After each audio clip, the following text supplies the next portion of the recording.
اللهم صل على محمد وآل محمد.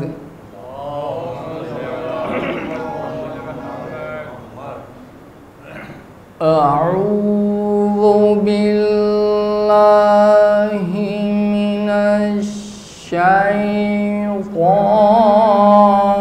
الرجيم.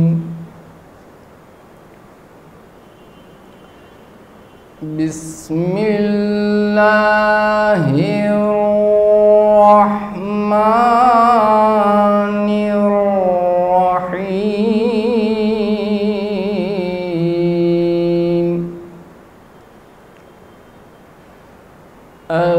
الحمد لله رب العالمين.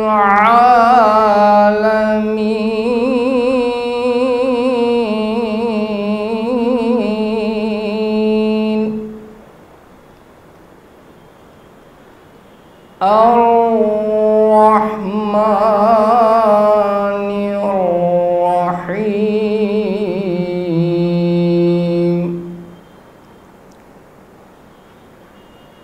مالك يوم الدين.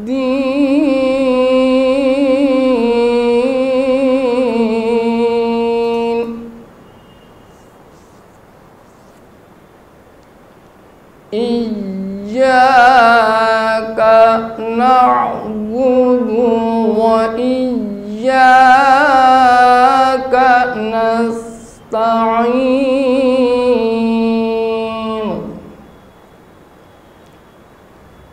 اهدنا الصراط المستقيم.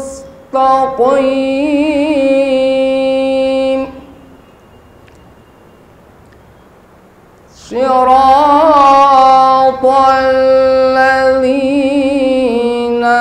أنعمت عليهم غير المغضوب عليهم ولا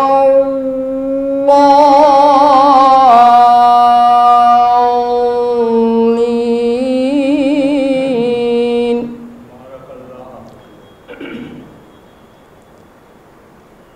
بسم الله الرحمن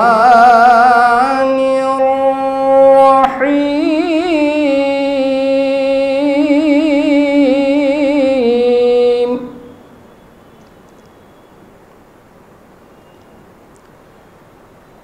ألف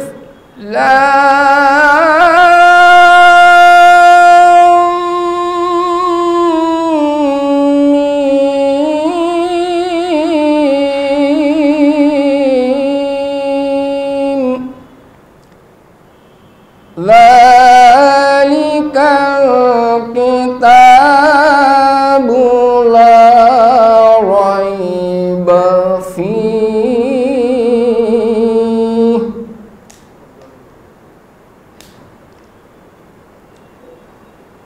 هدى للمتقين الذين يؤمنون بالغيب ويقيمون الصلاة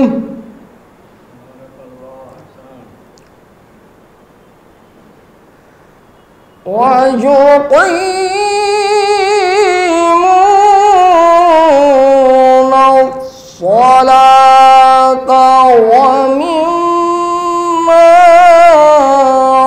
رزقناهم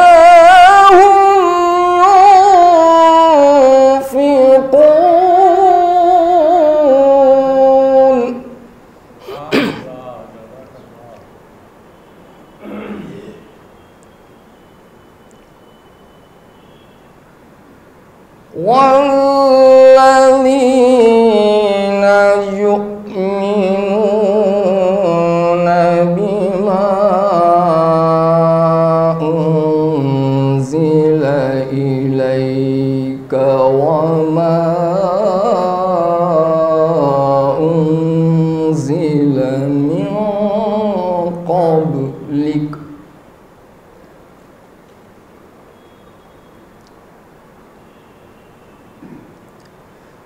وبالآخرة هم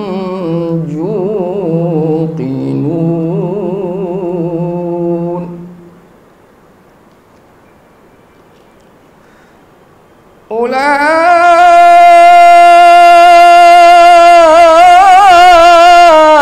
أولئك على هدى من ربهم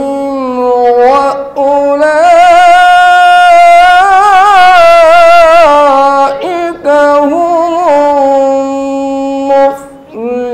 المفلحون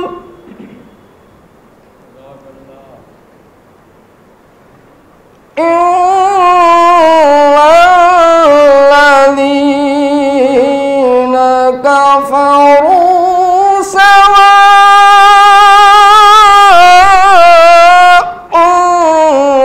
عليهم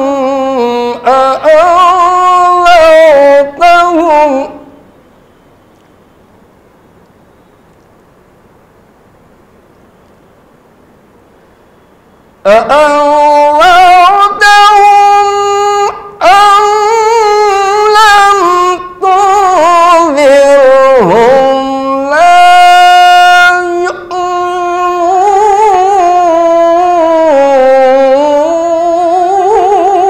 يؤمنون ختم الله على قلوبهم وعلى سمعهم وعلى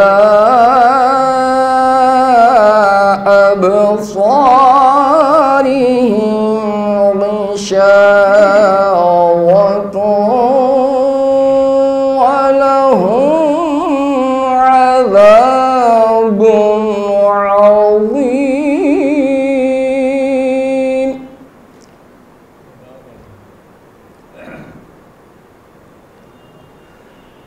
ومن الناس من يقول آمنا بالله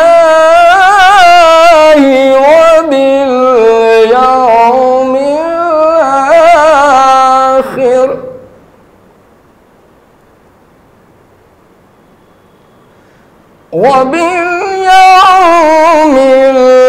الآخر وما هم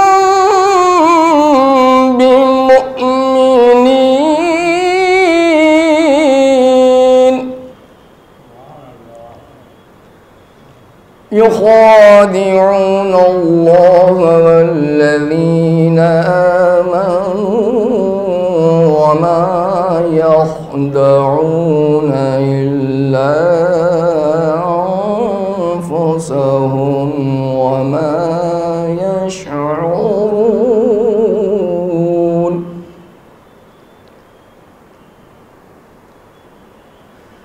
في قلوبهم مرض فزادهم الله مرضا ولهم عذاب أليم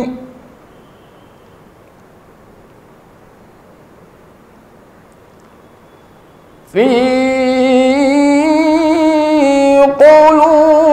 قلوبهم مرض فزادهم الله مرضا ولهم عذاب أليم بما كانوا يكذبون صدق الله العلي العظيم اللهم صل على محمد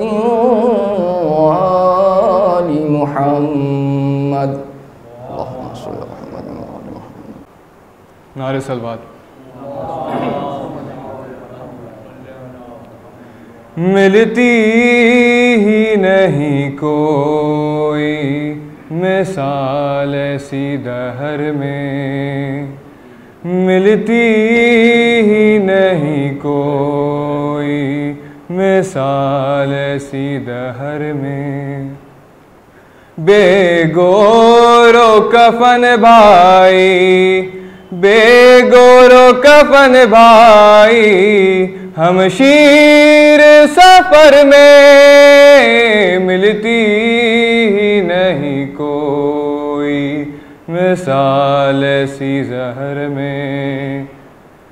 حق فاطمہ زہرا کا غضب جس نے کیا ہے، حق فاطمہ زہرا کا غضب جس نے کیا ہے، وہ دوست بھلا کیا ہے، وہ دوست بھلا کیا ہے، پیغمبر کی نظر میں ملتی نہیں کوئی مثال ایسی دہر میں۔ 6 ماہ کے بچے کو بھی نیزے پہ چڑھایا، 6 ماہ کے بچے کو بھی نیزے پہ چڑھایا، کیا چھوڑا ہے امت نے، کیا چھوڑا ہے امت نے میرے بھائی کے گھر میں، ملتی نہیں کوئی مثال ایسی دہر میں۔ خاموش چلی جاؤں بھلا شام میں کیسے، خاموش چلی جاؤں بھلا شام میں کیسے، شبیر کا لاشا ہے، شبیر کا لاشا ہے، میری راہ گزر میں ملتی نہیں کوئی مثال ایسی دہر میں، ملتی ہی نہیں کوئی مثال ایسی دہر میں۔ ماں کہتی تھی اٹھ جاگ میری جان سکینہ، اٹھ گھر کو چلے کھل گیا زندان سکینہ، ماں کہتی تھی اٹھ جاگ میری جان سکینہ، بندے جو تیرے شمر نے چھینے وہ دلا دوں، ایک ننھی سی چادر میں تیرے سر پہ اڑا دوں، گھر جانے کا اب ہو گیا سامان سکینہ، ایک بار میرے سینے سے لگ جا ذرا اٹھ کر، کہتی تھی یہ ماں قبر سکینہ سے لپٹ کر، کچھ دیر کے ہیں ہم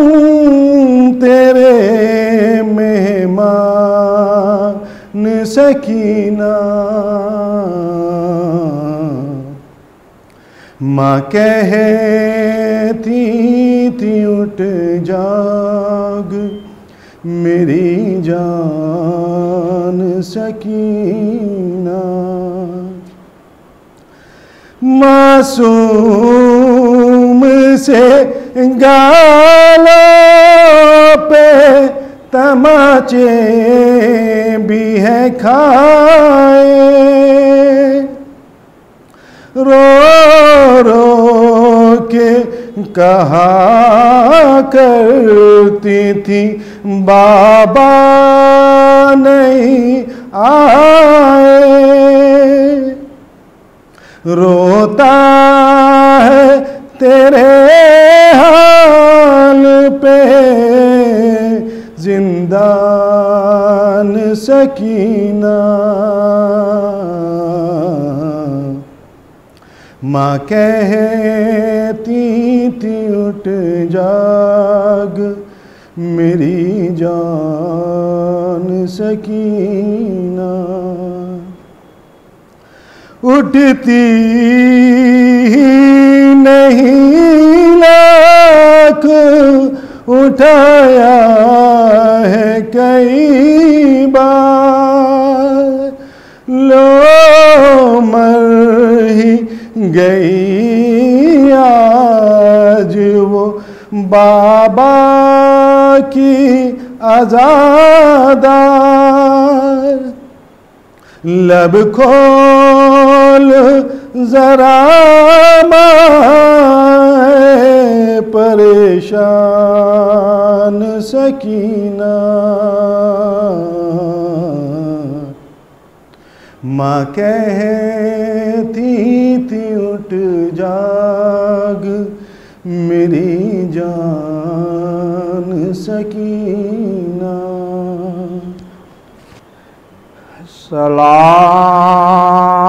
سلام خاک نشینوں کو سوگواروں کا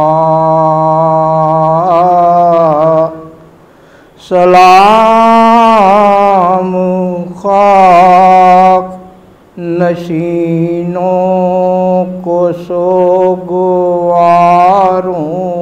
کا غریب دیتے ہیں پرسا تمہارے پیاروں کا سلام ان پہ جنہیں شرم کھائے جاتی ہے کھلے سروں پہ اسیری کی خاک آتی ہے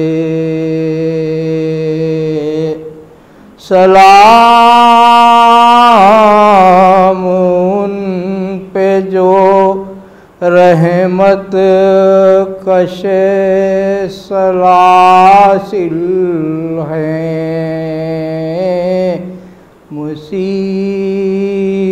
مصیبتوں میں امامت کی پہلی منزل ہے سلام بھیجتے ہیں اپنی شاہزادی پر کہ جن کو سونپ گئے مرتے وقت گھر سرور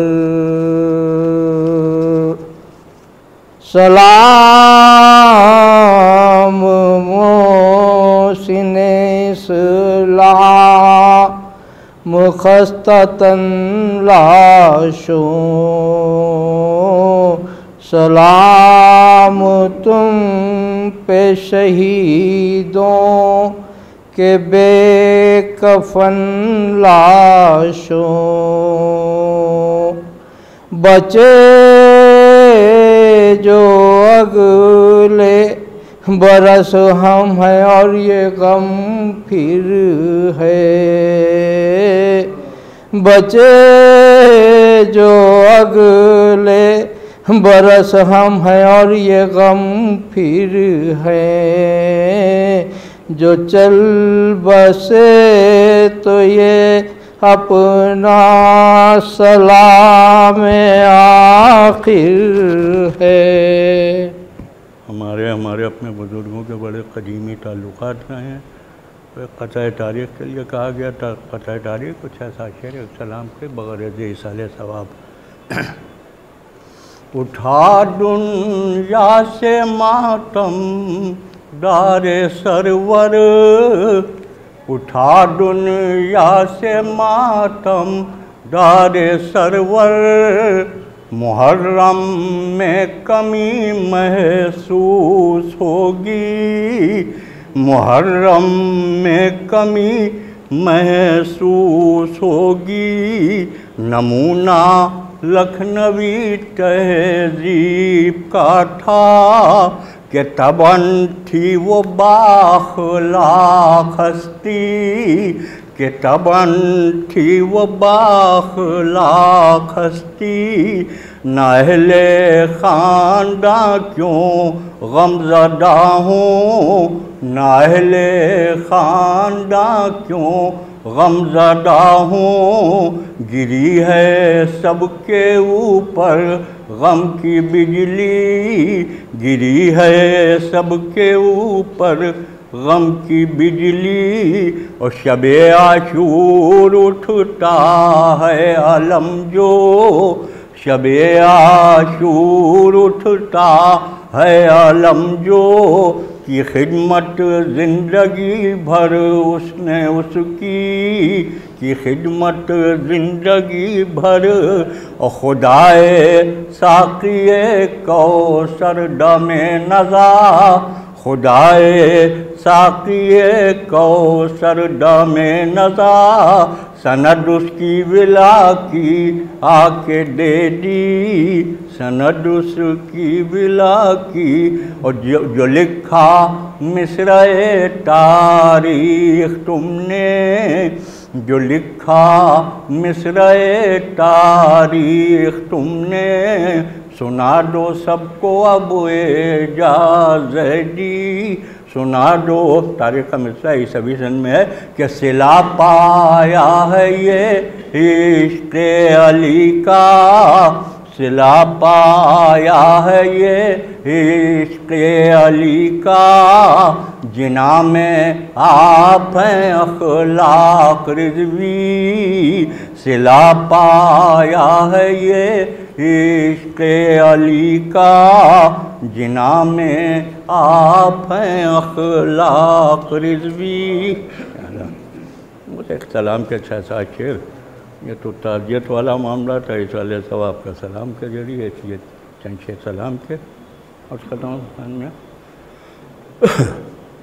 مطلب خاص طور پہ کہ یزیدیت کی ہنسی اس طرح اڑائے گی، یزیدیت کی ہنسی اس طرح اڑائے گی، حسینیت لب اصغر سے مسکرائے گی، یزیدیت کی ہنسی اس طرح اڑائے گی، حسینیت لب اصغر سے مسکرائے گی، وہ جس زبان کا رشتہ نہیں ہے میثاق سے، وہ جس زبان کا رشتہ نہیں ہے میثاق سے، بھلا علی کے فضائل وہ کیا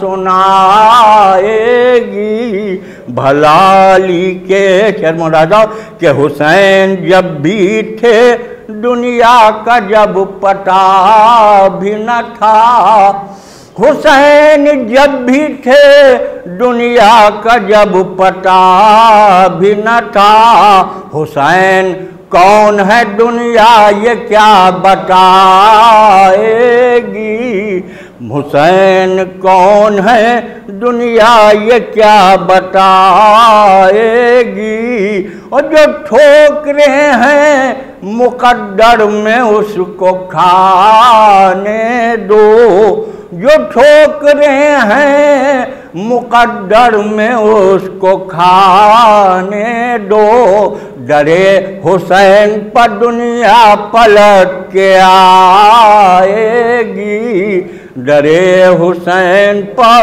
دنیا پلٹ کے آئے گی۔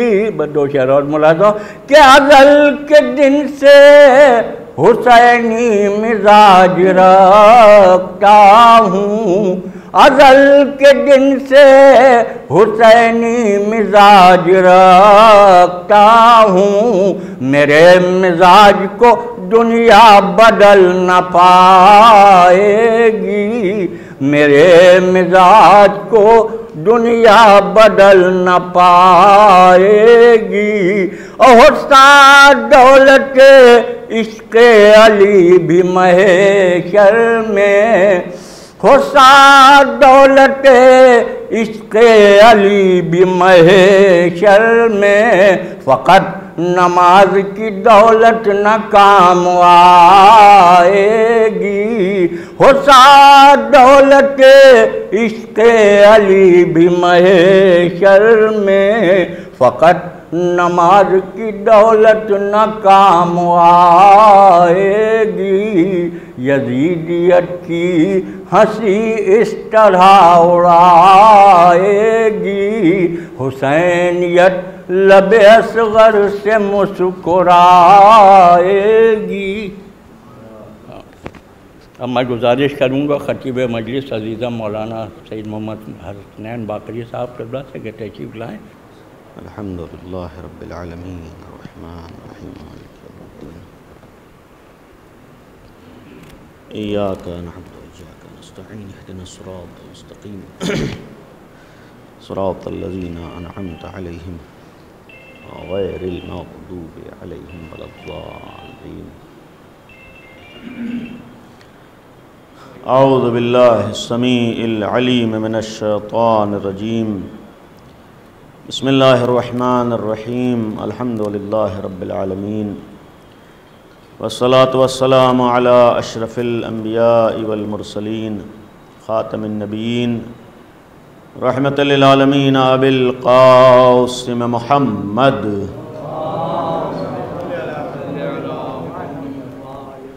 وآلہ الطیبین الطاہرین المعصومین المظلومین، لا سیما امیر المؤمنین علی بن ابی طالب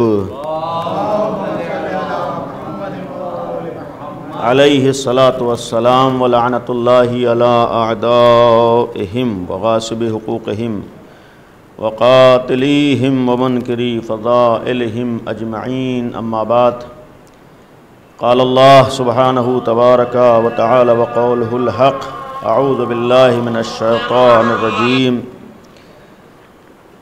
وَإِنَّكَ لَعَلَىٰ خُلُقٍ عَظِيمٍ۔ صلوات پڑھیں محمد و آل محمد۔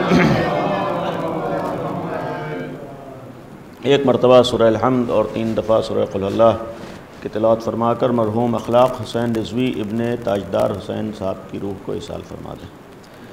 بسم اللہ الرحمن الرحیم، الحمدللہ رب العالمین، الرحمن الرحیم، مالک یوم الدین، ایاک نعبد وایاک نستعین اهدنا الصراط المستقیم صراط الذین انعمت علیہم غیر المغضوب علیہم ولا الضالین۔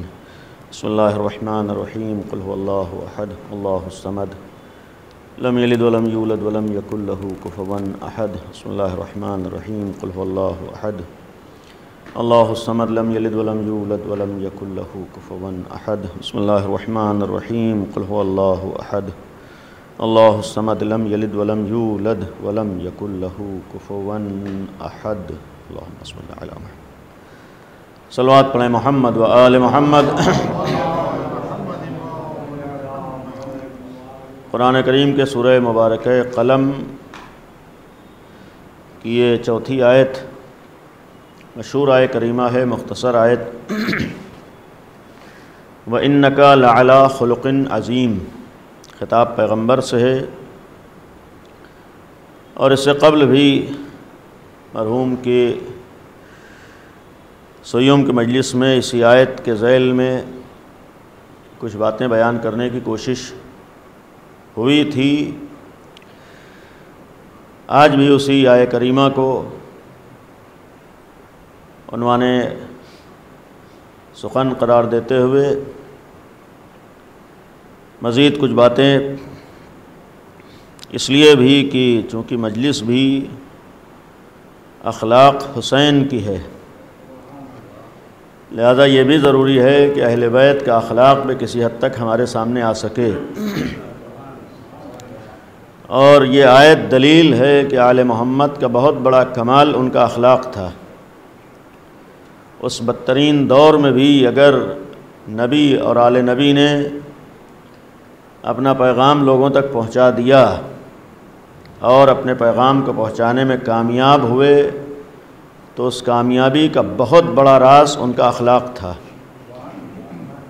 یعنی اگر خود قرآن کی آیت دلیل ہے فَبِمَا رَحْمَةٍ مِّن لِّنتَ لَهُمْ وَلَوْ كُنْتَ فَظًّا غَلِيظَ الْقَلْبِ لَانفَضُّوا مِنْ حَوْلِكَ، قرآن نے صاف صاف کہا ہے کہ اے پیغمبر اگر آپ بہترین اخلاق کے حامل نہ ہوتے، آپ کا بہترین کردار نہ ہوتا، آپ لوگوں کے ساتھ محبت آمیز رویہ نہ اپناتے، آپ اگر لوگوں کے ساتھ بہترین انداز نہ برتتے تو یہ لوگ آپ سے دور بھاگ جاتے، آپ کے نزدیک نہ آتے، آپ کے پاس نہ آتے۔ یعنی آپ اگر لوگوں کو اپنے نزدیک لائے، آپ نے اپنی تبلیغ میں کامیابی حاصل کی تو اس قرآنی آیات کی روشنی میں پیغمبر کا اخلاق تھا۔ اس سے قبل بھی عرض کیا تھا، اس کا خود بخود مطلب یہ ہے کہ اخلاق وہ چیز ہے، اور پھر ہمارے سامنے مشاہدات بھی ہیں۔ یقیناً انسان کے دوسرے کمالات اتنا دوسروں کو متاثر نہیں کر پاتے ہیں جتنا اخلاق متاثر کرتا ہے۔ آج دنیا میں علم کی اہمیت بہت ہے، علم کا چرچا بہت ہے، علم کے اوپر زور بہت ہے، لیکن کم از کم ہر انسان جانتا ہے کہ علم بھی کسی کے دل کو متاثر نہیں کر پاتا ہے۔ مروت میں آدمی کچھ نہ کہے، روا روی میں کوئی بات نہ بولے، یا کسی وجہ سے کسی چیز کا اظہار نہ کرے، لیکن علم کسی کے دل کو نہیں جھکاتا ہے، علم کسی کو متاثر نہیں کرتا ہے جتنا متاثر انسان کا اخلاق و کردار کرتا ہے۔ اور یہ بھی ایک حقیقت ہے کہ بہت سے ایسے نمونے بھی سامنے پائے جاتے ہیں۔ ہو سکتا ہے کہ ایک انسان کے پاس علم بہت زیادہ ہو لیکن لوگوں کے دلوں میں اس کی جگہ نہ ہو۔ یہ ممکن ہے کہ ایک کے پاس علم بالکل نہ ہو لیکن اپنے اخلاق کی وجہ سے اپنا لوگوں کی نگاہوں میں اپنی اہمیت، اپنی ویلو اور اپنا وقار بنا لے، لوگوں کے دلوں میں اپنی جگہ بنا لے۔ یہ ہوتا ہے آج اخلاق، اور شاید یہی وجہ ہے کہ دین اسلام میں جتنی اہمیت اور تاکید اخلاق و کردار کے اوپر ہے اور چیزوں کے اوپر نہیں ہے۔ اور یہ یقین رکھیے کہ اگر قرآن نے جملہ کہا ہے وَإِنَّكَ لَعَلَىٰ خُلُقٍ عَظِيمٍ کہ آپ عظیم اخلاق کے درجے کو بھرپائش تھے، یعنی پیغمبر کے اخلاق کی عظمت کا اعلان اگر قرآن کریم نے کیا ہے تو پھر یہ اعلان صرف پیغمبر اکرم کے لیے نہیں ہے، یہ اعلان صرف نبی کریم کے لیے نہیں ہے، بلکہ یہ آیت اعلان ہے جس طریقے سے نبی کریم اخلاق کے عظیم درجے پر فائز تھے اسی طریقے سے وہ افراد بھی اخلاق کے عظیم درجے پر فائز تھے جو نفس پیغمبر تھے۔ یعنی ابھی مباہلے کی تاریخ گزری ہے، نفس پیغمبر کا اعلان خود قرآن نے کیا ہے، یعنی جو نفس پیغمبر ہے، جو کمالات پیغمبر کی ذات میں ہیں وہی کمالات اس کی ذات میں بھی ہوں گے۔ یعنی جس وجہ سے پیغمبر عظمتوں کے حامل ہوئے ہیں اسی وجہ سے وہ بھی عظمتوں کا حامل ہے۔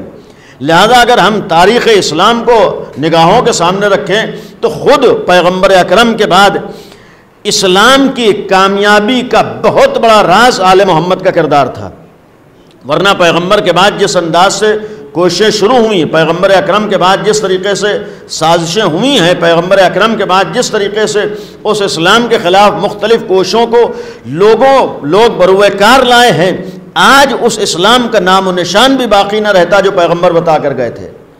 اگر آج اس اسلام کا نام و نشان باقی ہے، آج اگر پیغمبر اکرم کا اسلام زندہ ہے، تو یہ بھی احسان ہے آل محمد کے اخلاق کا۔ اگر اہل بیت نے وہ اخلاق نہ اپنایا ہوتا جس کی پیغمبر اکرم نے اخلاق اپنایا ہے، تو آسان نہیں تھا۔ اس دور میں پیغمبر کے سامنے وہ حربے نہیں اپنائے گئے ہیں جو پیغمبر کے بعد اپنائے گئے ہیں۔ پیغمبر کی زندگی میں تو اس اسلام کے خلاف لوگ کھل کر سامنے آ رہے تھے۔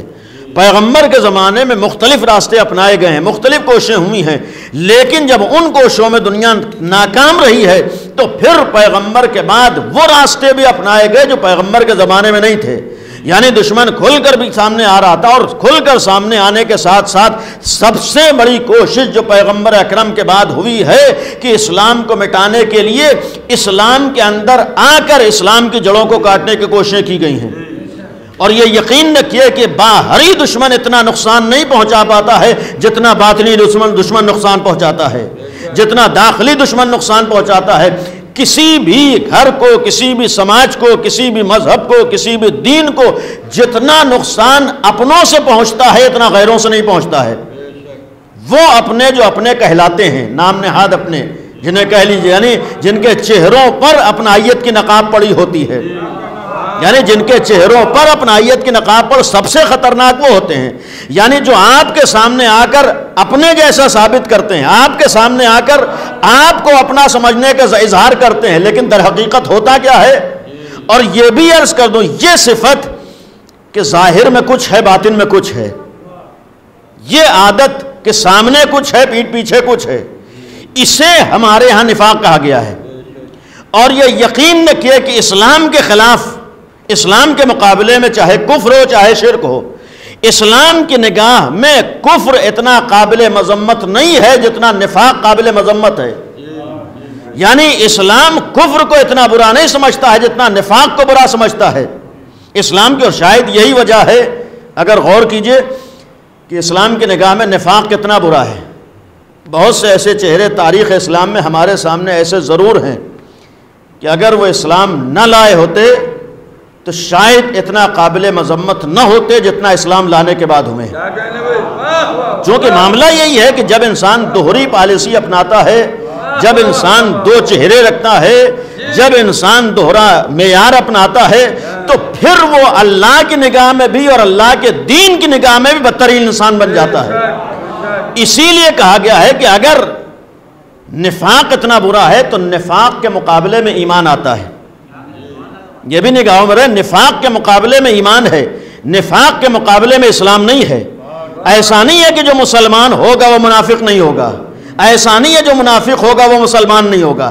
نہیں، ہو سکتا ہے ایک آدمی مسلمان بھی ہو اور منافق بھی ہو سکتا ہے وہ اسلام کا دعویٰ بھی کر رہا ہو، اس کا دوہرا معیار اور دوہرا کردار بھی پایا جا رہا ہو، لیکن یہ نہیں ہو سکتا ہے کہ اگر کوئی مومن ہے تو ایمان کے ساتھ اس کے اندر نفاق پایا جاتا ہو۔ اس لیے کہ ایمان اور نفاق آمنے سامنے کی چیز ہے۔ ایمان کا مطلب ہی یہ ہوتا ہے کہ جو دل میں ہے وہی ظاہر کرے گا۔ اگر واقعاً کوئی مومن ہے وہ کبھی یہ طریقہ اپناتا ہی نہیں ہے کہ آپ کے سامنے کوئی اور رویہ اپنا رہا ہو اور پیٹھ پیچھے کوئی اور رویہ اپنا رہا ہو۔ اگر مومن ہے اس کا یہ معاملہ ہوتا ہی نہیں ہے کہ منہ پہ تو آپ سے اچھا کوئی نہیں ہے، اور جب پیٹھ پیچھے ہیں تو یہ بات نہیں پائی جاتی۔ آپ نے شاید بعض جگہوں پر نمونے دیکھے ہوں کہ جب سامنے آ گئے تو آپ سے اچھا کوئی نہیں ہے، لیکن جب پیٹھ پیچھے ہیں اگر کبھی اتفاق سے تعریف کر بھی دی تو ان تعریف میں یقیناً کوئی نہ کوئی فی بھی ضرور لگ جاتی ہے۔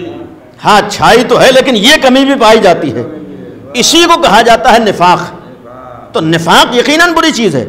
آل محمد کا بہت بڑا کمال یہی تھا کہ اس بدترین دور میں جہاں منافقین اسلام کے خلاف کوششیں کر رہے تھے، اسلام کی جڑوں کو کاٹنے کی کوششیں ہو رہی تھیں، جہاں باہر سے بھی اسلام کو مٹایا جا رہا تھا اور اندر سے بنام اسلام کو مٹانے کی کوشش ہو رہی تھی، ایسے دور میں یہ آل محمد کا اخلاق تھا جس نے اسلام کی حفاظت کی ہے۔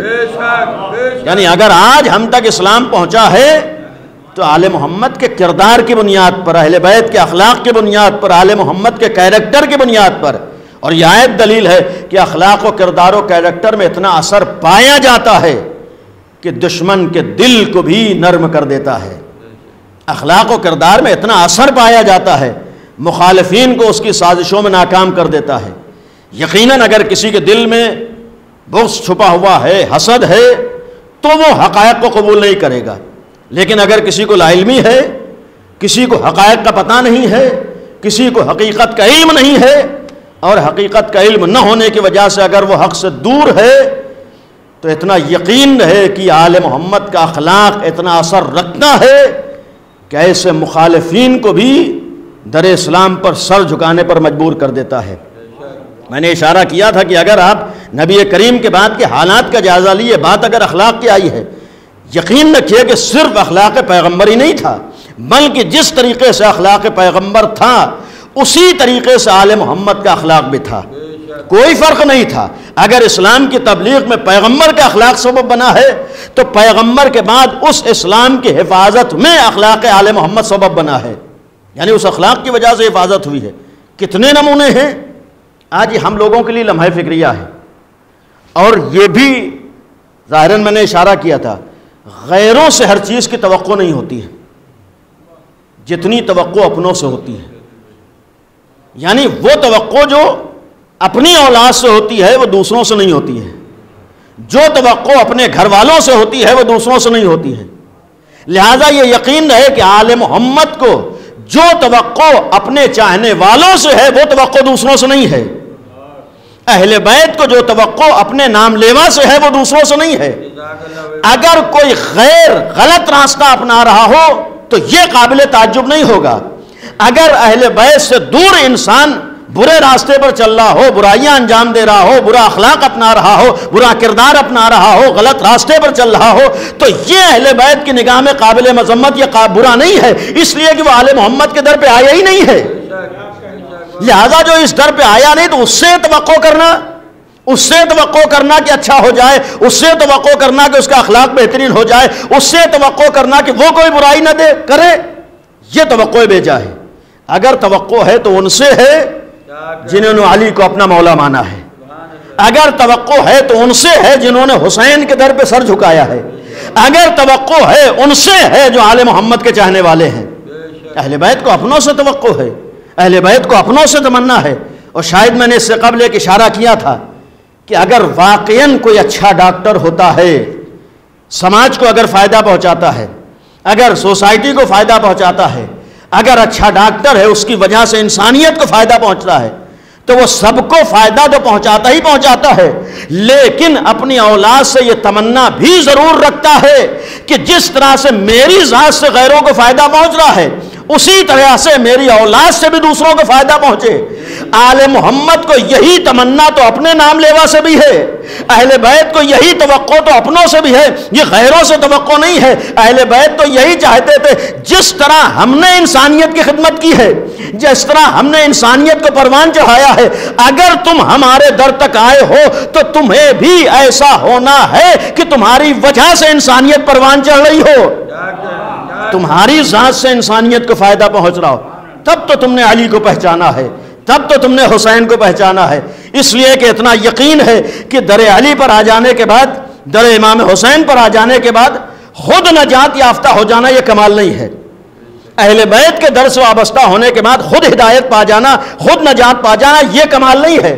اس لیے کہ اگر اس در پر آ کر ہم نے ہدایت نہ پائی، نجات نہ پائی تو کچھ نہ پایا، یعنی اس دروازے پر آنے کے بعد، ان سے وابستہ ہونے کے بعد اگر ہمیں ہدایت نہ ملی، اگر ہمیں نجات نہ ملی تو کچھ نہ ملا ہے۔ یعنی یہاں آ کر نہ تو ہدایت پا جانا کمال ہے نہ نجات پا جانا کمال ہے، تو پھر کمال کیا ہے؟ آل محمد کے در پر آ کر کمال یہ ہے کہ جس طریقے سے ہم نے ہدایت پائی ہے ویسے ہی دوسروں کو ہدایت کا راستہ دکھا دیں، جس طریقے سے ہم نے نجات پائی ہے اسی طریقے سے دوسروں کو نجات کا راستہ دکھا دیں۔ اِنَّكَ لَعَلَىٰ خُلُقٍ عَظِيمٍ کا مطلب یہ ہے کہ پیغمبر صرف اپنوں کو ہدایت دینے کے لیے نہیں آئے تھے، اگر لوگوں کی طرف سے پیغمبر بنائے گئے ہوتے تو خاص لوگوں کی ہدایت کی فکر کرتے، لیکن جب وہ نبی اس خدا کی طرف سے آیا ہے جو رب العالمین ہے تو وہ پوری کائنات کی ہدایت کی فکر کرے گا۔ لہذا پیغمبر نے پوری کائنات کو نجات کا راستہ دکھایا ہے، پوری کائنات کی ہدایت کی فکر کی۔ لہذا آج شاید علی والوں کی، اہل بیت کے چاہنے والوں کی بنیادی ذمہ داری یہ ہو کہ دوسروں تک بھی ہدایت کا پیغام پہنچے. اور اس کے لیے قرآن کہہ رہی ہے کہ بہترین چیز جو انسان کی زندگی میں اس کے مشن میں کامیابی کا سبب بنتی ہے وہ اس کا اخلاق ہے، وہ اس کا کردار ہے، وہ اس کا کیریکٹر ہے. اس لیے کہ اگر اخلاق و کردار کی بات آئے، دیکھیے اخلاق و کردار بھی لاکھ انسان کوشش کر لے لیکن ہمیشہ اچھے اخلاق کو نبھا نہیں پاتا ہے جب تک اس کے باطن میں اچھائیاں نہ پائی جاتی ہوں. یعنی اچھا اخلاق خود اس بات کی دلیل ہوتی ہے کہ اندر اچھائیاں پائی جاتی ہیں. اس لیے کہ نفاق چھپائے زیادہ چھپتا نہیں ہے، کہیں نہ کہیں معلوم ہو ہی جاتا ہے کہ بناوٹی اچھائی ہے، لیکن جہاں باطن سے اچھائیاں نکلتی ہیں وہاں سامنے والا مخالف بھی ہو وہ بھی کہتا ہے کہ ہاں یہاں اچھائیاں ہیں. اور ایسی ویسی نہیں ہے. اگر دشمن بھی غلط پروپیگنڈا کا شکار ہو کر شام جیسے بدترین ماحول میں امیر المومنین کی دشمنی پر جہاں تربیت دی جا رہی ہو، آپ غور کیجئے، شام جیسے ماحول میں جہاں امیر المومنین کے خلاف سازشیں ہو رہی ہیں، کوششیں ہو رہی ہیں، امیر المومنین کی دشمنی کے اوپر لوگوں کو پالا جا رہا ہے، امیر المومنین کی دشمنی کے اوپر لوگوں کی تربیت ہو رہی ہے. شام میں یہ ماحول ہے. جب ایسے ماحول کے پلے ہوئے افراد مدینے آتے تھے تو تاریخ اٹھا کر دیکھیں وہ افراد جو شام کے اس ماحول سے نکل کر آتے تھے. اب ظاہر سی بات ہے جس ماحول کا آدمی پروردہ ہے، جس ماحول میں انسان پلا بڑھا ہے، جو کچھ اسے بتایا گیا ہے، جو کچھ اسے سمجھایا گیا ہے وہ وہی تو عقیدہ رکھے گا. اب شام جیسے بدترین ماحول میں جو پلا بڑھا ہو وہ مدینے میں آ کر کون سا رویہ اپنائے گا؟ اب ظاہر سی بات اس ماحول سے نکل کر آنے والے، تاریخ بتاتی امام حسن کے سلسلے میں واقعات ہیں، امام سجاد کے سلسلے میں واقعات ہیں، ائمہ معصومین کے متعدد واقعات موجود ہیں. ایسے افراد جو اپنے دلوں میں امام علی کی دشمنی لے کر آتے تھے، جب امام علی کی اولاد کے سامنے آتے تھے، ان کے گھر والوں کے سامنے آتے تھے، تو اب ظاہر سی بات جو سنا ہے، جس ماحول میں پلے بڑھے ہیں، اسی کا وہ آ کر اظہار کرتے تھے. یعنی امام علی کی شان میں جسارت کرتے تھے، امیر المومنین کی توہین کرتے تھے، مولائے کائنات کے سلسلے میں ان کی زبانوں پر جسارتیں ہوتی تھیں. لیکن آپ انصاف سے بتائیے ان کے مقابلے میں اہل بیت کا طریقہ کیا تھا؟ ایسے لوگوں کے مقابلے میں آل محمد کیا کرتے تھے؟ اگر آ کر وہ برائیاں کر رہا ہے، اگر آ کر وہ غلط رویاں اپنائے ہوئے ہے تو کیا اہل بیت نے اس کا جواب اسی طریقے سے دیا ہے؟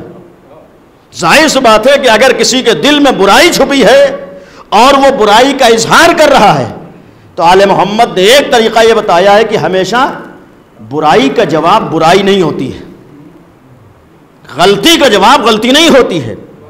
آل محمد جانتے ہیں کہ اس ماحول کا پلا بڑھا ہے، اہل بیت جانتے ہیں کہ اسے کیا باتیں بتائی گئی ہیں، آل محمد کو معلوم ہے معاملہ کیا ہے.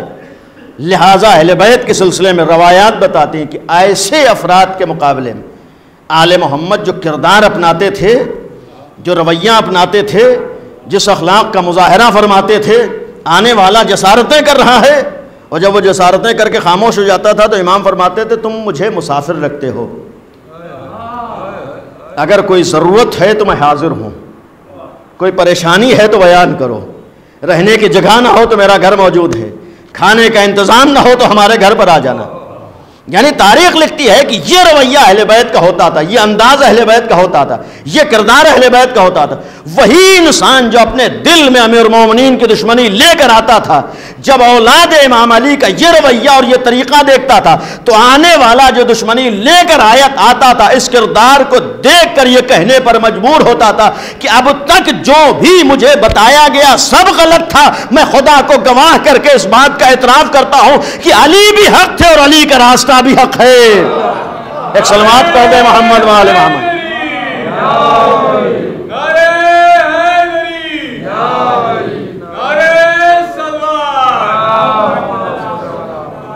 ظاہر سی بات ہے کہ اس اخلاق میں اثر ہے. اگر اہل بیت نے اتنا زور دیا ہے، اگر قرآن نے اتنا زور دیا ہے، اس کا راز ہی یہ ہے کہ یہی اخلاق انسان کے دلوں کو متاثر کرتا ہے. اب یہاں پر پہنچتے پہنچتے جہاں اخلاق کی بات آئے، دیکھیے اخلاق کا تعلق یقیناً علم سے بھی ہے، یعنی علم اور اخلاق ایک دوسرے سے جڑے ہوئے ہیں. یا یہ کہا جائے کہ اچھے اخلاق کا تقاضا یہ بھی ہوتا ہے کہ انسان علمی میدانوں میں بھی آگے بڑھے. اچھے اخلاق کا تقاضا یہ بھی ہوتا ہے کہ جہالت کے خاتمے کی کوشش بھی ہو. اس لیے کہ اگر آپ قرآنی آیات میں اخلاق کے سلسلے میں دوسری آیات کے بارے میں اگر غور کیا جائے، ایک صلوات پڑھ دیں محمد و آل محمد. قرآن کریم میں جہاں جہاں اخلاق کا، تہذیب کا، کردار کا، کیریکٹر کا تذکرہ ہوا ہے، قابل غور یہ ہے کہ اکثر جگہوں پر اخلاق کی تاکید کے ساتھ ساتھ علم کا بھی تذکرہ ہے. اور اگر قرآن کریم میں جگہ جگہ ان دونوں چیزوں کو ایک ساتھ بیان کیا گیا ہے تو اس کا مطلب اللہ کی نگاہ میں ان دونوں چیزوں میں رابطہ ہے. اور یہ متعدد آیات ہیں.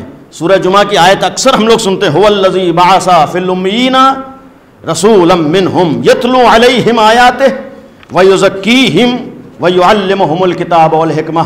وہ خدا، یعنی پہلے اس نے اپنی عظمتوں کا اعلان کیا ہے.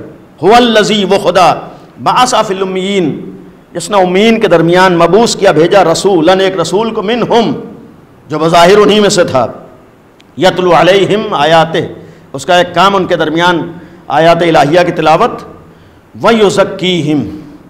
اب یہاں سے وہ اس لیے آیا تاکہ انہیں اچھا اخلاق بتائے، ان کا تزکیہ کرے، انہیں اچھے کردار سے سنوارے، انہیں اچھا کردار بتائے. یُزَكِّيهِمْ، ان کا تزکیہ کرے. وَيُعَلِّمُهُمُ الْكِتَابَ وَالْحِكْمَةَ. یہ نبی اس لیے آیا ہے کہ ایک طرف تزکیہ بھی کرے، دوسری طرف تزکیے کے ساتھ ساتھ انہیں علم و حکمت سے بھی نوازے، انہیں علم بھی عطا کرے، انہیں علم بھی دے، انہیں عالم بنائے، انہیں علمی میدانوں میں بھی آگے بڑھائے. قرآن یہ کہہ رہا ہے کہ ہم نے اپنے نبی کو اس لیے بھیجا کہ وہ اس دنیا میں آنے کے بعد لوگوں کا تزکیہ بھی کرے اور لوگوں کو علم بھی عطا کرے. کم از کم اگر اسی جملے کے اوپر عالم اسلام غور کر لیتا کہ اللہ نے اپنے نبی کو دنیا کو علم سکھانے کے لیے بھیجا ہے، تو کم از کم اللہ کو اتنا تو معلوم ہی ہے کہ جو دنیا کو علم عطا کرنے کے لیے آئے، دنیا کو علم دینے کے لیے آئے، ایسے ہی کو اللہ بھیجے گا جو صاحب علم ہوگا. ایک صلوات پڑھ دیں محمد و آل محمد. وَيُعَلِّمُهُمْ، بہرحال آخر کلام، وَيُعَلِّمُهُمْ، یعنی دونوں چیزیں، یُزَكِّيهِمْ تزکیہ ہے اور وَيُعَلِّمُهُمْ اور تعلیم علم و حکمت ہے. دوسری آیت ہے لَقَدْ مَنَّ اللَّهُ عَلَى الْمُؤْمِنِينَ، اللہ نے یہ احسان کیا ہے مومنین کے اوپر. یہاں خاص مومنین کا تذکرہ ہے، یعنی مسلمانوں کا تذکرہ نہیں ہے. یہ بھی غور کرنے کی چیز ہے، نہیں ہر مسلمان مومن نہیں ہوتا ہے. میں نے ابتدا میں کہا اس لیے کہ مسلمانوں میں دو قسمیں ہیں. مسلمانوں کے دائرے میں تو سب آ گئے، لیکن مسلمان ہونے کے بعد ایک گروہ ہے جو ایمان تک پہنچ گیا ہے، لیکن ایک گروہ ہے جو نفاق کی طرف گیا ہے. تو یہ آیت کہہ رہی ہے وہ لقد من اللہ علی المؤمنین، اللہ نے مومنین پر یہ احسان کیا ہے، اس بعث فیہم، نبی کو مبعوث کیا ہے، رسولاً، جو بعنوان رسول آیا ہے، من انفسہم، جو بظاہر انہی جیسا ہے. یتلو علیہم آیات، آنے کا مقصد کیا ہے؟ تاکہ آیات الہیہ کی تلاوت کرے. وَيُزَكِّيهِمْ، اور ان کا تزکیہ کرے. وَيُعَلِّمُهُمُ الْكِتَابَ وَالْحِكْمَةَ، تزکیہ کرے اور ساتھ ساتھ کتاب و حکمت کی تعلیم دے. تیسری آیت ہے کما ارسلنا فیکم رسولا منکم یتلو علیکم آیاتنا، وہ اس لیے آیا کہ آیات الہیہ کی تلاوت کرے. وَيُزَكِّيكُمْ وَيُعَلِّمُكُمُ الْكِتَابَ وَالْحِكْمَةَ، یہاں بھی ہے کہ تزکیہ کرے اور کتاب و حکمت کی تعلیم دے. چوتھی آیت، آخری آیت ہے یہ جناب ابراہیم کے سلسلے میں. ربنا، جناب ابراہیم نے دعا کی تھی، وَابْعَثْ فِيهِمْ رَسُولًا، ہماری اولاد میں ایک رسول مبعوث کر، یتلو علیہم آیاتک، جو تیری آیات الہیہ کی تلاوت کرے، وَيُعَلِّمُهُمُ الْكِتَابَ وَالْحِكْمَةَ، اور کتاب و حکمت کی تعلیم بھی دے. قرآن نے جگہ جگہ علم کے ساتھ ساتھ تزکیہ اور اخلاق کی بات کی ہے. مقصد یہ ہے کہ علم اور اخلاق کا آپس میں رابطہ ہے. پہلی چیز یہ ہے کہ آج علم کی اہمیت یقیناً ہے، علم کی عظمت یقیناً ہے، علم کا مرتبہ یقیناً ہے. اور بعض جگہوں پر ایک گزارش بھی کی ہے کہ آج علی والوں کے لیے واقعی فخر کرنے کا حق تو اس وقت ہے کہ جب امیر المومنین کی سیرت پر عمل کرتے ہوئے علمی میدانوں میں اپنے کو سب سے آگے رکھیں. اس لیے کہ 250 سالہ تاریخ گواہ ہے کہ آل محمد نے اگر اپنے دشمنوں سے کسی چیز کے بارے میں اعتراف لیا ہے تو ان کا علم تھا. جب 250 سال اپنے دشمنوں سے اعتراف لے لیا کہ اگر سب سے بڑے عالم ہیں تو ہم ہیں، اگر کسی کے پاس علم پایا جاتا ہے تو ہمارے پاس پایا جاتا ہے، تو جو افراد اس در سے وابستہ ہوں انہیں ان کے اوپر فخر کرنے کا حق اس وقت ہے کہ جب یہ صفت ان کے اندر بھی پائی جاتی ہو. محنت کر کے اپنے کو وہاں تک پہنچا دیں کہ آج دنیا میں اعلان کر دیں کہ چونکہ ہم علی والے ہیں لہذا علی والے اگر کسی چیز میں کسی کے محتاج نہیں ہوتے ہیں وہ علم ہے، اور اگر دنیا کو اپنا محتاج بنا کے رکھتے ہیں وہ علم ہوتا ہے. اور ایک آخری بات یہ بھی عرض کر دوں کہ ہر دور میں بہت سے مسائل سامنے آتے ہیں، لیکن جس جگہ پر آ کر دنیا گھٹنے ٹیکنے پر مجبور ہوتی ہے وہ علم ہوتا ہے. آپ اگر اہل بیت کی تاریخ کا مشاہدہ کیجئے، بظاہر اہل بیت کے پاس حکومت نہیں تھی، لیکن تاریخ یہی لکھتی ہے کہ ہر حکومت در اہل بیت پہ سر جھکانے پر مجبور ہوئی ہے. آپ کو کہیں ایک جملہ تاریخ میں نہیں ملے گا کہ آل محمد نے کسی دروازے پر جا کر سر جھکایا ہو. نہیں، اہل بیت کبھی کسی حاکم کے محتاج نہیں ہوئے ہیں، کبھی کسی حکومت کے آگے سر جھکانے پر مجبور نہیں ہوئے. ہاں، ہر حکومت نے ان کے دروازے پر سر جھکایا ہے. بھئی کون سا معاملہ تھا جس کی وجہ سے حکومتیں ان کے دروازے پر سر جھکا رہی تھیں؟ اب یہ تو صرف ایک چیز تھی، وہ آل محمد کا علم تھا. ایک چیز تھی جو اہل بیت کے پاس تھی، کسی کے پاس نہیں تھی، وہ آل محمد کا علم تھا. یعنی اہل بیت نے اپنی 250 سالہ زندگی میں دنیا کے سامنے یہ ثابت کر دیا کہ ہو سکتا ہے تمہارے پاس دنیاوی کوئی چیز نہ ہو، لیکن اگر تم نے محنت کر کے علمی میدانوں میں اپنے کو آگے پہنچا دیا تو دنیا کی ہر طاقت تمہارے آگے سر جھکانے پر مجبور ہوگی. دنیا کی ہر حکومت تمہارے، اس لیے کہ علم انسان کو محتاج بناتا ہے. آج جو کچھ ہے ہمارے سامنے علم ہی کا نتیجہ ہے، لیکن یہ بھی حقیقت ہے، بس ختم کر رہا ہوں، علم سب کچھ ہے لیکن سب کچھ نہیں ہے. اس لیے کہ آج دنیا کی تباہی کا سبب بھی یہی علم ہے. آج دنیا کی تباہی کا سبب بھی یہ علم ہے، اور کوئی بعید نہیں کہ آج دنیا جس وبا سے جوجھ رہی ہے یہ بھی علم کے غلط استعمال کا نتیجہ ہو. یعنی کوئی بعید نہیں، چونکہ قرآن نے پہلے ہی دن کہہ دیا تھا کل انعام، یہ دیکھنے میں تو انسان ہے، جس نے اپنا نام انسان اس لیے رکھا ہے کہ اس کو انسانوں کی فکر ہونا چاہیے تھی، اس کے اندر انسانیت ہونا چاہیے تھی، اس کے اندر انس ہونا چاہیے تھا، اسے لوگوں کی اپنی طرح فکر ہونی چاہیے تھی. ہم نے اس مخلوق کا نام انسان اس لیے رکھا ہے کہ اسے اپنے جیسوں کا خیال ہونا چاہیے. لیکن کچھ ایسے ہوتے ہیں جو دیکھنے میں تو انسان ہوتے ہیں لیکن کل انعام جانور بن جاتے ہیں، بلکہ جانور ہی نہیں بل ہم ازل، قرآن نے صاف صاف کہا، بلکہ کچھ تو ایسے ہیں جو جانوروں سے بھی بدتر ہو جاتے ہیں، جو اپنے معمولی سے مفاد کے لیے انسانوں کو استعمال کرتے ہیں، جو معمولی سے مفاد کے لیے انسانیت کو نقصان پہنچاتے ہیں. آج ہمارے سامنے یہی ہو رہا ہے. کہنے کا تو ہر ایک انسان ہے لیکن کسے دوسرے انسانوں کی فکر ہے. اور اتنا یقین ہے کوئی بھی مذہب ہو، کوئی بھی مسلک ہو، کوئی بھی دھرم ہو، مذہب و مسلک و دھرم بعد میں ہوتا ہے، انسانیت پہلے ہوتی ہے. اور یہ یقین ہے کہ جب تک ہمارے اندر انسانیت نہ آ جائے ہم کسی مذہب کے ماننے والے نہیں ہو سکتے ہیں. پہلے ہمیں انسان بننا ہے پھر مذہب والا بننا ہے. پہلے ہمیں اپنے اندر انسانیت کو لانا ہے پھر کسی دھرم کا دعویٰ کرنا ہے. اس لیے کہ دھرم و مذہب تو بعد کی چیز ہے، پہلے ہم اپنے کو انسان بنا لیں. اور انسان کا ایک مفہوم یہ ہے کہ جس طرح اپنی فکر ہے ویسی دوسروں کی فکر ہو. لیکن آج نتیجہ کیا ہے؟ یہی انسان ہے جو دوسرے انسانوں کو استعمال کر رہا ہے. یہی انسان ہے جس کے ہاتھوں کے دین یہ کرونا ہے، کوئی بعید نہیں ہے، یعنی جس کی وجہ سے آج دنیا پریشان ہے. لیکن سوال یہ ہے کہ اگر علم بہت اچھا ہے اور آج علم کا اتنا شہرہ ہے، علم کی اہمیت ہے، تو پھر یہ علم کی وجہ سے دنیا پریشان کیوں ہے؟ بھئی جو چیز اچھی ہے اس سے پریشانی کا معاملہ کیا ہے؟ جو چیز بہت اچھی ہے اس کی وجہ سے نقصان کیا ہے؟ اس کا راز خود قرآن کریم نے پہلے ہی دن اعلان کر دیا. 3 آیات میں پہلے تزکیے کا تذکرہ ہے اور پھر تعلیم کی بات ہے. پہلے تزکیے کی بات ہے پھر تعلیم کی بات ہے. سبب کیا ہے؟ ماجرا کیا ہے؟ دیکھیے ہر چیز ہو سکتا ہے کوئی چیز بہت اچھی ہو، لیکن اچھی چیز اپنے اچھے اثرات ظاہر کرنے کے لیے بھی کسی دوسری چیز کی محتاج ہوتی ہے۔ میں ختم کر رہا ہوں، آخری بات ہے کہ اچھی چیز کے لیے اچھے اثرات ظاہر ہوتے ہیں۔ مثال کے طور پر پانی بہت اچھی چیز ہے، پانی انسان کی حیات کا سبب ہے۔ ہم لوگ کہتے ہیں علم انسان کی زندگی ہے، علم انسان کی حیات ہے، علم سے انسان کو فائدے ہیں، علم انسان کو انسان بناتا ہے، علم انسان کو عزت عطا کرتا ہے۔ پانی بھی انسان کی زندگی کا سبب ہے، پانی سے بھی انسان کو فائدے ہوتے ہیں، لیکن انصاف سے بتائیے یہ پانی اپنا اثر کب دکھا پائے گا؟ آپ یہی تو کہیں گے کہ جب اس پانی کو اس برتن میں رکھا جائے جو خود صحیح ہو۔ یہ پانی اپنا صحیح اثر اسی وقت تو دکھائے گا کہ جب اس برتن میں رکھا جائے جو خود صحیح ہو۔ لیکن اگر ہم گندے برتن میں پانی بھر کے آپ کو دے دیں تو جتنا گندا برتن ہوگا اتنے ہی برے اثرات اس پانی سے ظاہر ہو رہے ہوں گے۔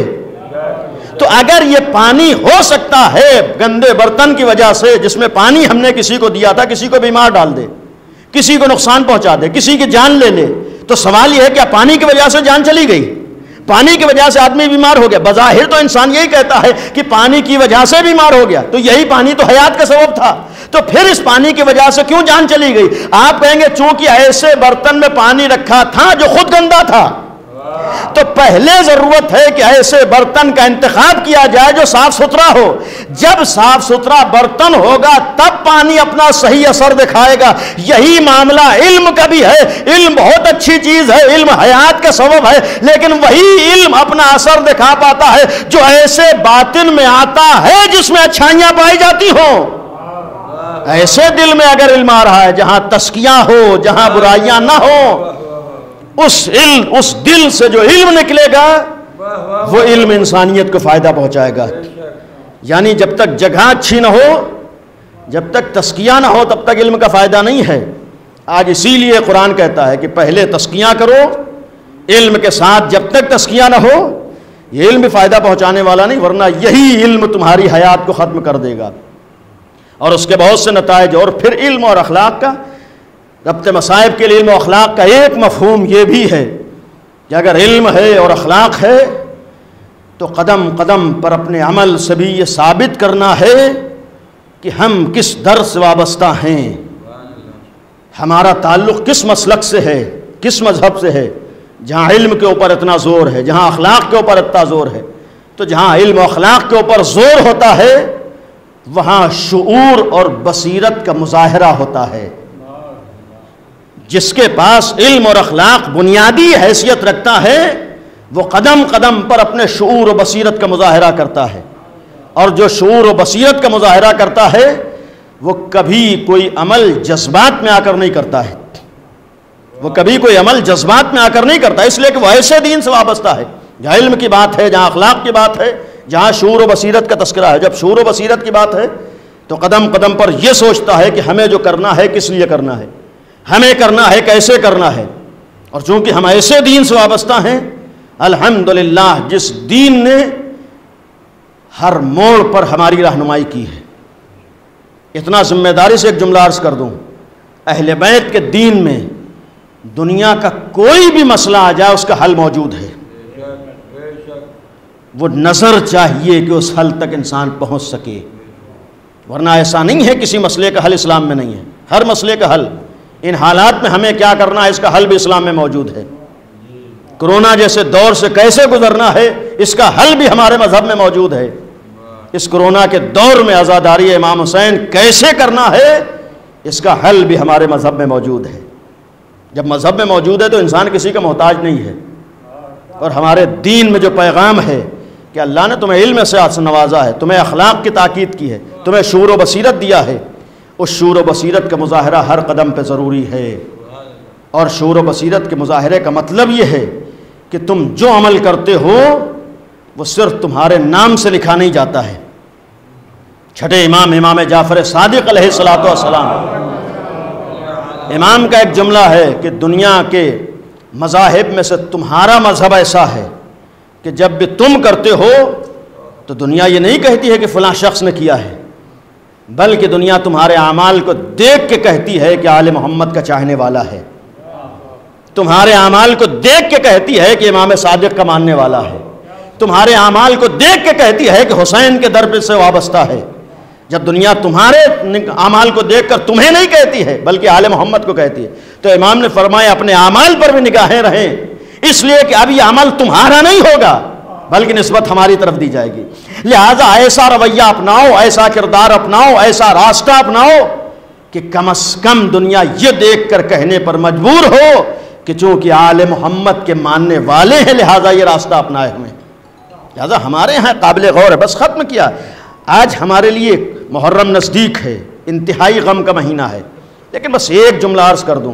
دیکھیں ہماری شریعت میں جو علم والا دین ہے، جو اخلاق کی تاکید کرتا ہے، جو شعور و بصیرت کی تاکید کرتا ہے، کہیں پر میں نے ایک بات کہی ہے، ہمارے دین میں بعض مواقع پر احکام بدل جاتے ہیں۔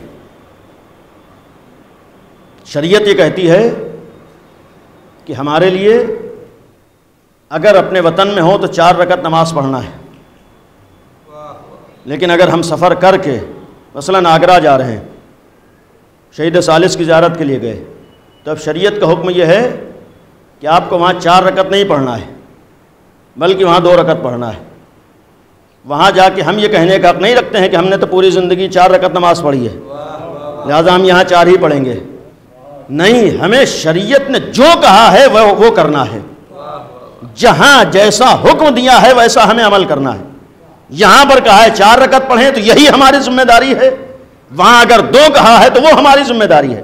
ہمیں یہ کہنے کا حق نہیں کہ ہم تو 4 پڑھیں گے۔ ہمارے اوپر غسل واجب ہو، ڈاکٹر یہ کہہ رہا ہو کہ آپ غسل کیجئے گا بیمار ہو جائیے گا، اب شریعت کیا کہتی ہے؟ شریعت کہتی ہے کہ یہاں پہ ضد نہ کیجئے کہ غسل واجب ہے لہذا ہم غسل ہی کریں گے۔ شریعت کہتی ہے اگر ڈاکٹر نے فیصلہ کر دیا کہ غسل آپ کو نقصان پہنچا سکتا ہے تو اب غسل کے بدلے آپ تیمم کیجئے۔ وہاں ہم نہیں بول سکتے ہیں کہ نہیں ہم تو غسل ہی کرتے تھے ہمیشہ ہم غسل کریں گے، نہیں، ہمیں یہاں غسل چھوڑنا ہے۔ شریعت کا حکم یہ ہے کہ ہمیں اس کے بدلے میں تیمم کرنا ہے۔ ماہ رمضان میں روزہ واجب ہے، آج بہت سے افراد بہرحال اس کا شکار بھی ہیں۔ ڈاکٹر کہتے ہیں کہ بھائی روزہ آپ کے لیے نقصان دہ ہو سکتا ہے، روزے سے آپ بیمار ہو سکتے ہیں، تو اب شریعت کا حکم کیا ہے؟ آپ ڈاکٹر کی بات مانتے ہوئے روزہ چھوڑیے، جو واجب ہے، جو واجب ہے وہ آپ چھوڑیے۔ اس کا مطلب ہے کبھی کبھی بعض حالات میں بعض ضرورتوں کی بنیاد پر شریعت ہمیں ایک حکم کے بدلے دوسرا حکم دیتی ہے۔ یعنی یہ ہم نہیں کہہ رہے ہیں، یہ ڈاکٹر نہیں کہہ رہا، یہ شریعت کہہ رہی ہے کہ آپ کو یہ کرنا ہے۔ اگر ڈاکٹر نے فیصلہ کیا ہے کہ روزہ آپ کے لیے نقصان دہ ہے تو اب یہ ڈاکٹر کا حکم نہیں، یہ آپ کی شریعت کا حکم ہے کہ آپ کو روزہ نہیں رکھنا ہے۔ اگر ڈاکٹر نے تجویز کیا ہے کہ غسل آپ کو نقصان پہنچا رہا ہے تو اب شریعت یہ کہہ رہی ہے کہ غسل نہیں کرنا ہے، آپ کو تیمم کرنا ہے۔ اگر اس دور میں، اس زمانے میں ڈاکٹروں کا یہ فیصلہ ہو جائے کہ کورونا جیسی وبا آپ کو اپنی گرفت میں لے سکتی ہے، لہٰذا اپنی حفاظت کے لیے آپ کو فاصلوں کا خیال رکھنا ہے، اپنی حفاظت کے لیے آپ کو ماسک بھی لگانا ہے، اپنی حفاظت کے لیے بہت سی پابندیاں بھی اپنانا ہے، تو اب یہ آج کے لوگوں کا حکم نہیں ہے بلکہ یہی ہماری شریعت کا حکم ہے۔ ہمارا دین ہم سے کہتا ہے کہ ہمیں قدم قدم پر دین کو دیکھنا ہے، دین کیا حکم دے رہا ہے۔ اپنی حفاظت بھی ضروری ہے، ساری چیزیں انجام دینا ہے، لیکن اس سوجھ بوجھ اور بصیرت کے ساتھ کہ معلوم ہو کہ علی والے ہیں۔ اور شاید یہ بہت بڑا امتحان اس سال محرم میں ہمارے لیے یہ بھی ہو کہ بہت سوں کا امتحان ہے کہ اب تک تم حسین کی عزا اپنے لیے کرتے تھے یا آل محمد کے لیے کرتے تھے؟ اس عزاداری امام حسین کو اپنے دل کی خوشی کے لیے کرتے تھے، اپنے جذبات کی بنیاد پر کرتے تھے، یا ساتھ ساتھ آل محمد کی رضا بھی تمہاری نگاہوں میں ہوتی تھی؟ یا یہ کہوں کہ اب تک عزا امام حسین تم بعنوان رسم و رواج کرتے تھے یا بعنوان عبادت کرتے تھے؟ اگر بعنوان عبادت کرتے تھے تو عبادت حالات کے بدلنے کے ساتھ ساتھ ہو سکتا ہے نوعیت بدل جائے، ہو سکتا ہے ایک وقت عبادت کا مطلب کھڑے ہو کر نماز پڑھنا ہو، اور ہو سکتا ہے ایک وقت عبادت کا مطلب بیٹھ کر نماز پڑھنا ہو۔ اور پھر ہو سکتا ہے ایک وقت بیٹھ کر بھی نہ پڑھنا ہو بلکہ لیٹ کر نماز پڑھنا ہو۔ نماز تو ہر حالت میں پڑھنا ہے، عبادت تو ہر حالت میں کرنا ہے، بس یہ دیکھنا ہے کہ اس وقت ہمارا فریضہ کیا ہے۔ عزاداری امام حسین ہمیں کرنا ہے، ذکر سید الشہداء ہمیں کرنا ہے، نام حسین ہمیں لینا ہے، اس لیے کہ ہماری روح و جان نام امام حسین ہے، ہماری بقا کا سبب عزاداری سید الشہداء ہے، لیکن ویسے عزا کرنا ہے جیسے امام نے چاہا ہے، ان کی خوشی کا خیال کرنا، ان کی رضا کا خیال کرنا ہے، اور ایسے عزاداری کرنا ہے کہ دنیا کو یہ بھی پیغام دینا کہ ہم عزادار حسین ہیں، دنیا کو یہ بتانا ہے کہ ہم علی والے ہیں، دنیا کو یہ بتانا ہے کہ ہمارا تعلق آل محمد سے ہے، اور جس چیز کے لیے انہوں نے اتنی عظیم قربانیاں دی ہیں، کتنی قربانیاں دی ہیں، آج انسان تو تصور نہیں کر سکتا ہے۔ تنہا ایک غم ایسا ہے تاریخ انسانیت میں جس غم کا انسان استقبال کرتا ہے، ورنہ کہیں نہیں دیکھا ہوگا کوئی غم کا استقبال کرتا ہو۔ یہ احساس ہو جاتا ہے کہ ماہ محرم نزدیک آ رہا ہے، چاہنے والوں کی کیفیت کیا ہوتی ہے، امام باڑے بارگاہیں آمادہ ہوتی ہیں، تیار ہوتی ہیں، کیوں؟ غم حسین منانے کے لیے۔ آپ نے کہیں دیکھا ہے کوئی اپنے باپ کا غم منانے کئی سال کے بعد آمادگی کرتا ہو؟ اپنے عزیز کے بچھڑنے کے بعد کئی سال کے بعد وہ تیاری کرتا ہو؟ ہمیں کہیں نظر نہیں آیا۔ کسی نے کسی اپنے عزیز ترین انسان کے لیے آنسو بہانے کے لیے کئی سال کے بعد اپنے کو تیار کیا ہو۔ یہاں 1400 سال گزر گئے ہیں، ادھر محرم نزدیک آتا ہے، چاہنے والے اپنے کو غم حسین کے لیے تیار کرتے ہیں، عزائے حسین کے لیے تیار کرتے ہیں، حسینی مشن کو دنیا میں پیش کرنے کے لیے تیار کرتے ہیں، آنسو بھی بہاتے ہیں اور حسینیت کا پیغام بھی دنیا میں دیتے ہیں کہ اگر حسین نے اس دور میں انسانیت کی لاج رکھی ہے تو حسین کا چاہنے والا اس غم کو نگاہوں میں رکھتا ہے، اور ایسا غم ہے کہ جہاں کسی ایک کا غم نہیں ہے، بلکہ کربلا تو ایسی جگہ ہے کہ جہاں 6 مہینے کا بچہ بھی ہے، جہاں 18 برس کا جوان بھی ہے، جہاں بوڑھا حبیب بھی ہے، جہاں برابر کا بھائی عباس بھی ہے، جہاں حسین جیسا باپ بھی ہے۔ تصور کیجئے اولاد کے لیے باپ کا گزرنا آسان نہیں ہوتا ہے، اور اگر باپ نیک کردار ہو، نیک صفات کا حامل ہو، اچھے اخلاق کا حامل ہو تو اولاد اور زیادہ باپ سے وابستہ ہوتی ہے، کسی بھی عمر میں ہو۔ باپ کے جانے کے بعد اولاد کے لیے سخت ہو جاتا ہے، جب آج بھی ہر اولاد کے لیے سخت ہوتا ہے تو ذرا سوچئے کہ جتنے اچھے کمالات کا حامل باپ ہوتا ہے اتنی ہی زیادہ اولاد کے دل میں محبت ہوتی ہے۔ ایسا نہیں ہے کہ ہر اولاد کو ہر باپ سے ایک جیسی محبت ہو، نہیں، ماں باپ کی اور اولاد اور باپ کی محبت میں فرق پایا جاتا ہے۔ جب فرق پایا جاتا ہے تو انصاف سوچیے، جب حسین جیسا باپ ہو اور سکینہ جیسی بیٹی ہو، حسین جیسا باپ ہو، سید سجاد جیسے بیٹے ہوں، حسین جیسا بھائی ہو اور زینب جیسی بہن ہو، تصور کر لینا آسان نہیں ہوتا ہے۔ آج اگر ہم لوگ کسی اپنے عزیز کے سرحانے موجود ہوں اور ہمیں یہ احساس ہو جائے کہ ہمارا رشتہ دار جا رہا ہے، ہمیں یہ احساس ہو جائے کہ ہمارا عزیز رخصت ہو رہا ہے، ہمارے دل کی کیفیت کیا ہوتی ہے، ہمارا عالم کیا ہوتا ہے، ہم کیسے بے چین ہوتے ہیں جب ہم اپنے عزیز کو دیکھ کے برداشت نہیں کر پاتے۔ ذرا سوچئے، سید سجاد کو یقین تھا کہ میرا بابا جا رہا ہے، زینب کو یقین تھا کہ میرا بھائی جا رہا ہے، اس 4 برس کی بچی کو یقین تھا کہ میرا بابا جا رہا ہے، اور تنہا ان کو یقین نہیں بلکہ حسین کو بھی یقین تھا کہ اب سکینہ یتیم ہو جائے گی، اب سید حسین کو یقین تھا کہ سید سجاد یتیم ہو جائیں گے۔ اور عزیزو، ایک طرف باپ کو یہ احساس ہو کہ میری اولاد یتیم ہو جائے گی، لیکن اگر اس کے ساتھ ساتھ باپ کو یہ معلوم ہو، اس لیے کہ ہر جانے والا یہ جانتا ہے کہ میرے بعد میری اولاد غم منانا چاہے گی، منا لے گی، ان حالات میں بھی اگر ہماری یاد منائے گی تو لوگ شریک ہو جائیں گے۔ یہ ہر انسان کے ساتھ ہوتا ہے، کم از کم جانے والے کو کچھ نہ کچھ سکون ہوتا ہے کہ اگر ہم جا رہے ہیں تو ہمارا غم بھی منایا جائے گا، ہم پر رویا بھی جائے گا، ہم پر آنسو بھی بہائے جائیں گے، لوگ جمع بھی ہوں گے، بیٹے کو دلاسا دیں گے، بیٹے کو گلے سے لگائیں گے، عائشہ کو سہارا دیں گے، لوگ آئیں گے، تعزیت پیش کریں گے، پرسہ پیش کریں گے۔ یہ دنیا کا دستور ہوتا ہے، یہ دنیا میں ہر جگہ ہوتا ہے، لیکن کربلا ایک ایسی جگہ ہے جہاں حسین کو معلوم ہے کہ ابھی باپ کا سایہ اٹھنے کے بعد کبھی بچی تماچے کھائے گی، کبھی تازیانے کھائے گی۔ ذرا سوچو، دنیا میں ہوتا تو یہی ہے کہ لوگ بیٹے کو گلے لگاتے ہیں، بیٹی کے سر پہ ہاتھ پھیرتے ہیں، لیکن آئے سید سجاد، کوئی ہاتھوں میں ہتھکڑیاں ڈال رہا ہے، کوئی پیروں میں بیڑیاں ڈالتا ہے، اور ہائے 4 برس کی بچی جب اپنے باپ کو روتی ہے تو کوئی تماچے لگاتا ہے، کوئی تازیانے مارتا ہے۔